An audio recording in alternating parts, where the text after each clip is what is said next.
Ready to unlock the magic of the Nintendo Shop with your vanilla Visa gift card? Let's get right to it. First, power on your Nintendo Switch and navigate to the Nintendo Shop icon. It looks like a shopping bag with the Nintendo logo.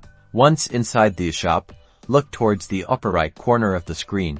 You should see your user icon. Select it. This will take you to your account information. Scroll down until you see the Add Funds option and select it. Choose the amount you want to add, keeping in mind any remaining balance on your vanilla Visa card. Then, select Add Funds with the credit card. Now carefully enter the card number, expiration date, and security code CVV from your vanilla Visa gift card. Make sure all the information is correct. After entering your card information, follow the on-screen prompts to confirm your purchase. Once completed, you'll see a confirmation screen showing the added funds in your account. That's it. You're now ready to browse the eShop and use your newly added funds to purchase games, DLC, or anything else your heart desires.